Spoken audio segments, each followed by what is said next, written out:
नमस्कार विद्यार्थियों, स्वागत है आप सभी का एक बार फिर से आपके अपने इस YouTube चैनल में, जहां हम अपने विषय से संबंधित बिंदुओं पर विचार करते हैं। और बिना देर किए आज का जो वीडियो है वो हम शुरू करते हैं। आज की अपनी क्लास को शुरू करते हैं। देखिए, आप चाहे 10th क्लास से संबंधित हों चाहे 8th क्लास से हों, आपके दोनों के ही पेपर में यानी 8th और 10th दोनों के ही पेपर में एक टॉपिक है प्रश्न निर्माण। इस प्रश्न निर्माण से संबंधित प्रश्न आपके पेपर में आपको ज़रूर मिलेंगे, जो आपको 3 से 4 नंबर 100% ये टॉपिक दे करके जाएगा। अब इसमें होता क्या है उसके बारे में हम विचार कर लेते हैं। इसमें ज़्यादा मुश्किल काम कुछ भी नहीं है, बहुत ही साधारण सा टॉपिक है, बस थोड़ा सा दिमाग लगाने की आवश्यकता है। जैसे यहाँ पर कुछ शब्द मैंने ऑलरेडी पहले से लिख दिए हैं और कुछ शब्द रूप मैंने इस तरफ लिख कर रखे हैं। इन शब्दों का और इन शब्द रूपों का मतलब क्या है उसको हम समझ लेते हैं। जैसे यहाँ पर लिखा हुआ है किम, तो किम का अर्थ होता है क्या। फिर कुतः यानी कहाँ से। ठीक इसी तरह कुत्र यानी कहाँ। कति यानी कितने, संख्या में जब होंगे तब। कदा यानी कब, टाइम के विषय में प्रश्न बनेगा तब। कथम यानी किस तरह से, या फिर तृतीय विभक्ति का जो प्रश्न बनता है उसके बारे में। कियत यानी कितने, अभी कितने 2 बार आए हैं तो ये कितना जिसको हम परिमाण के रूप में माप सकें, जैसे 1 किलो 2 किलो 1 लीटर 2 लीटर उस तरह का। और यहाँ पर जो संख्या के बारे में मैंने लिखा है कितने, वो संख्यात्मक रूप से है। संख्यात्मक का मतलब 1 2 3 4 5 इस तरह से। तो ये जो शब्द मैंने यहाँ पर लिखे हैं ये तो फिक्स हैं कि अगर इस तरह का कोई प्रश्न बनेगा तो इन्हीं प्रश्नों से बनेगा। यानी जो अंडरलाइन किया हुआ शब्द होगा वो अगर इनसे रिलेटेड कोई है तब तो इन शब्दों के द्वारा प्रश्न बना दिया जाएगा। और अदरवाइज किसी और तरह का शब्द आपको दिया गया है, अंडरलाइन किया हुआ शब्द अगर कोई और तरह का है तो आप इनमें से शब्द उठाएंगे। अब यहाँ पर जो शब्द लिखे हुए हैं वो 7 विभक्तियाँ हैं। प्रथमा, द्वितीया, तृतीया, चतुर्थी, पंचमी, षष्ठी और सप्तमी, ये सारे शब्द हैं पुल्लिंग के लिए। फिर इसी तरह से प्रथमा, द्वितीया, तृतीया, चतुर्थी, पंचमी, षष्ठी और सप्तमी, ये सारे शब्द हैं स्त्रीलिंग के लिए। और अंत में जो मैंने लिखे हैं वो लिखे हैं नपुंसक लिंग के लिए। प्रथमा और द्वितीया, तृतीया, तो प्रथमा और द्वितीय ये दोनों अलग होते हैं नपुंसक लिंग में। बाकी के जो शब्द रूप हैं कैन, तृतीया से लेकर के सप्तमी तक, ठीक ऐसा ही है जैसा पुल्लिंग में बनता है। जैसे यहाँ पर कैन से लेकर के केशु तक लिखा हुआ है, तो ठीक ऐसा का ऐसा ही कैन से लेकर के आगे सप्तमी केशु तक नपुंसक लिंग में बनता है।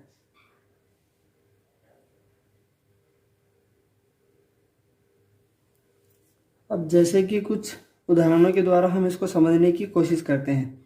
मान लीजिए एक उदाहरण दिया हुआ है, राम है मम पिता अस्ति। राम है मम पिता अस्ति।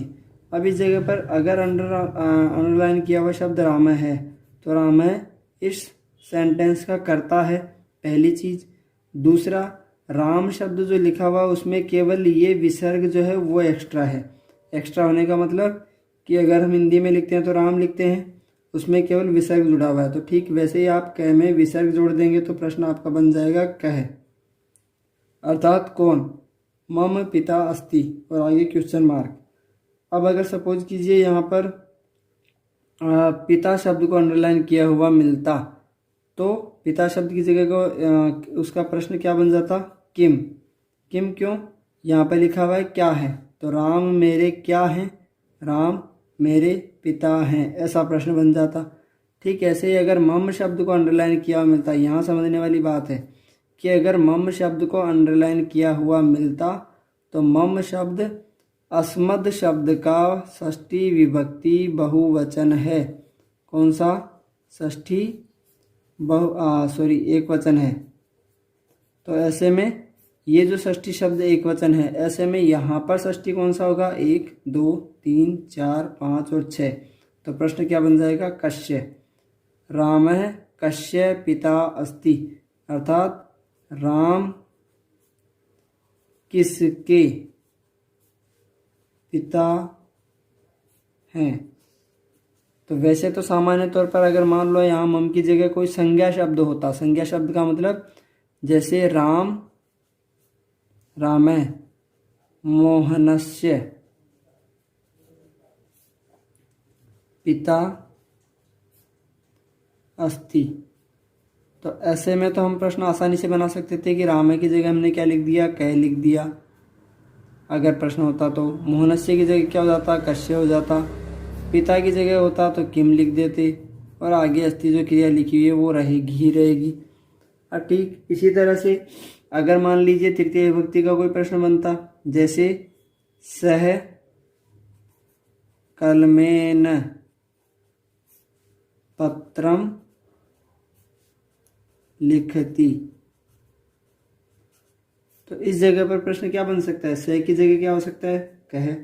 अब मान लो अगर यहाँ पर सह की जगह सा लिखा हुआ होता, यानी वह स्त्रीलिंग के लिए, तो यहाँ पर हम प्रश्न क्या बना देते, का। फिर कलमेन लिखा हुआ है, अगर इसको अंडरलाइन किया हुआ रखता तो केन किसके द्वारा, पत्र को अंडरलाइन किया हुआ रहता तो किम, वह कलम के द्वारा क्या लिखती है, वह कलम के द्वारा क्या लिखता है। और कलमेन के लिए ही हम कथम का प्रयोग भी कर सकते हैं, यानी तृतीय विभक्ति जो है उसमें हम कथम का प्रयोग भी कर सकते हैं, यानी किस तरह से पत्र लिखती है या किस तरह से पत्र लिखता है। जैसे मान लीजिए अगर यहाँ लिखा हुआ रहता सीता वाहनेन विद्यालयम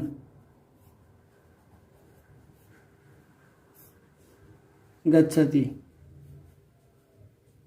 अब इस जगह पर सीता स्त्रीलिंग शब्द है, यहाँ स्त्रीलिंग शब्द के लिए क्या दिया हुआ है, का, तो हम क्या लिख सकते थे, का। वाहनेन के लिए हम केन का प्रयोग भी कर सकते हैं और कथम का प्रयोग भी कर सकते हैं। केन का मतलब किस तरह से, कथम का मतलब भी किस तरह से। विद्यालयम स्थान दिया हुआ है और स्थान के लिए मैंने क्या लिखा है, कुत्र शब्द लिखा है, तो यहाँ हो जाएगा कुत्र, और गच्छति क्रिया है वो वैसे की वैसे रहेगी। अब एक प्रश्न यहाँ पर बनता है कुतः से, और एक प्रश्न बन सकता है कितना या कितने।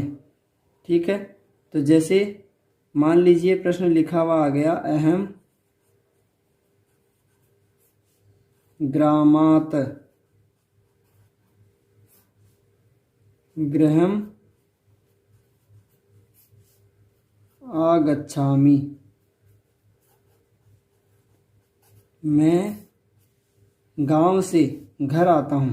अब मैं यहाँ पर ये भी क्या है, एक सर्वनाम शब्द है, तो इसकी जगह प्रश्न बनेगा तो क्या हो जाएगा, कह। ग्रामात शब्द के लिए हम क्या लिखेंगे, कुतः या फिर कस्मात। ये पांचवी लाइन है, ये भी पांचवी लाइन है, तो हम इसको कस्मात भी लिख सकते हैं और कुतः भी लिख सकते हैं।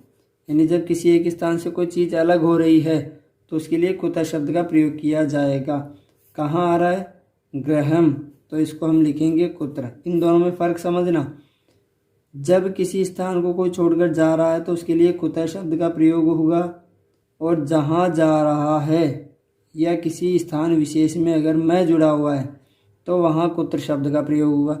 जैसे मान लीजिए यहाँ जयपुरम होता, ऊपर एक जगह विद्यालय का उदाहरण मैंने लिखा था, वहाँ मैंने कुत्र लिखा, तो जिस विद्यालय जिस स्थान शब्द के साथ मैं जुड़ा हुआ हो वहाँ आप कुत्र का प्रयोग कर सकते हैं।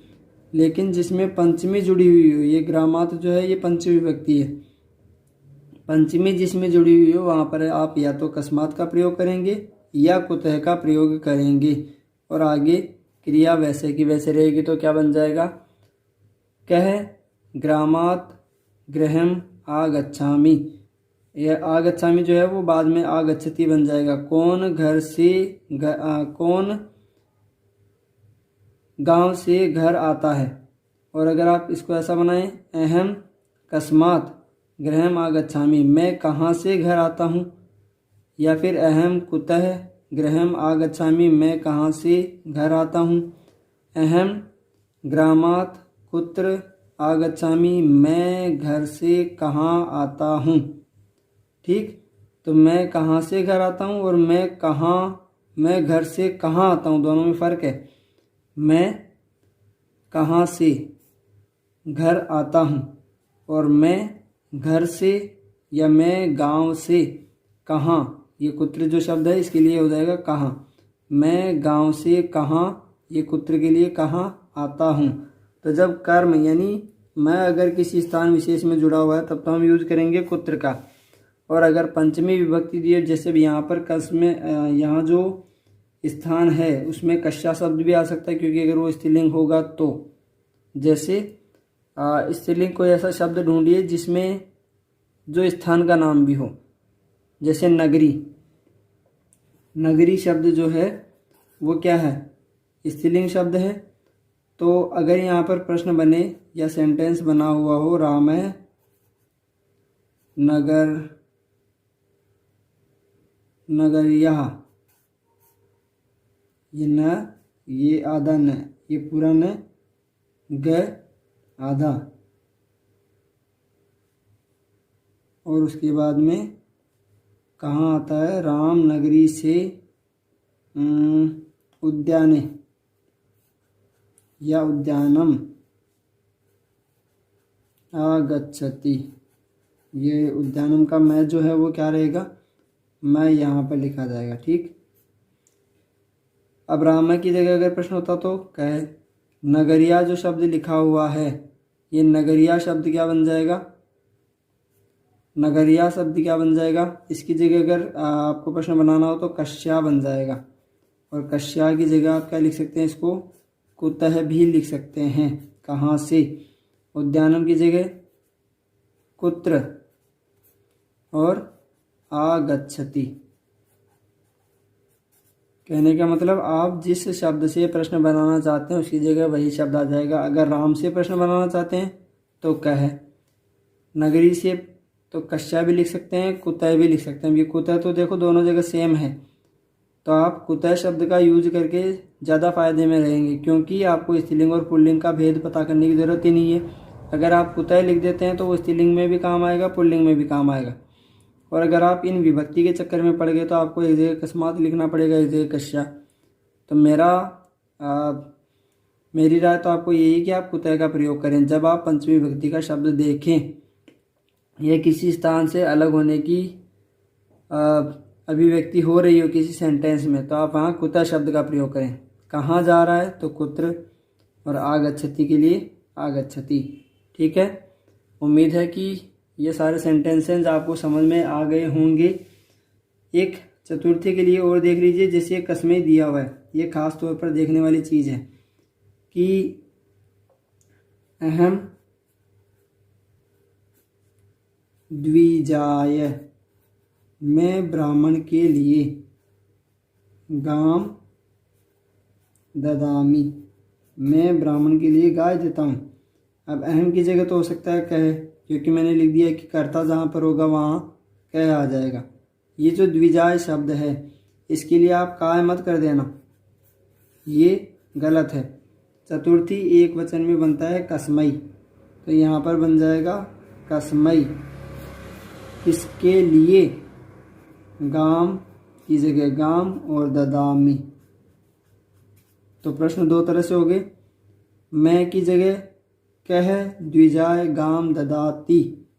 जब प्रश्नवाचक शब्द जो है वो प्रश्न अगर आप कर्ता से संबंधित बना रहे हैं तब आप वहाँ पर जो क्रिया लगाएंगे वो प्रथम पुरुष एक वचन की लगाएंगे। ठीक है, क्योंकि वहाँ आपको पता नहीं होता कि क्रिया जो है वो एक वचन की होगी, द्विवचन की या बहुवचन की, प्रथम पुरुष की होगी, मध्यम पुरुष की होगी या बहुवचन की या उत्तम पुरुष की। तो ऐसे में आप कह शब्द का ही प्रयोग करेंगे जब आप कर्ता के लिए काम करेंगे। फिर काय नहीं होगा, उसकी जगह क्या यूज होगा, कसमई, अगर चतुर्थी विभक्ति का शब्द है तो। अब ये शब्द रूप आपको याद करने की ज़रूरत तो है, लेकिन अधिकतर शब्दों में यह जहाँ पर जुड़ा हुआ हो या के लिए। गाम की जगह अगर आप प्रयोग करना चाहें तो किम क्या देता है, जो मैंने आपसे पहले भी कहा कि अगर कर्म है उस वाक्य का तो आप किम का प्रयोग कर सकते हैं। अगर करता है तो क का, कर्म है तो किम का, और बाकी सारे शब्दों में जैसा वहाँ पर लिखा हुआ है ठीक वैसा ही आप प्रश्न में जोड़ देंगे, क में जोड़ देंगे तो आपका प्रश्न बन जाएगा। तो आप किम का ध्यान रखेंगे, कुतः का ध्यान रखेंगे, कुत्र का, कति कितने, कदा कब, कथम किस तरह से यानी तृतीय विभक्ति के लिए, और कियत कितना जो परिमाण में होगा 1 किलो 2 किलो 3 किलो, कितने यानी कति का मतलब संख्या होगी 1 2 3 4 5। इस तरह से आप इन शब्दों को भी ध्यान में रखेंगे। ये कुछ उदाहरण जो मैंने बताए इनको ध्यान में रखेंगे, और यहाँ पर जो शब्द स्पेशल लिख दिए उनको खास तौर से ध्यान में रखेंगे। बाकी जब आप उदाहरण देखेंगे, उदाहरण करेंगे तो आपको आसानी से ये चीज़ें समझ में आ जाएंगी। तो इस क्लास में फ़िलहाल इतना ही, फिर मिलेंगे एक नई क्लास में नए वीडियो के साथ, नए बिंदु के साथ। तब तक के लिए धन्यवाद। स्वस्थ रहिए, स्वच्छ रहिए और खुश रहिए।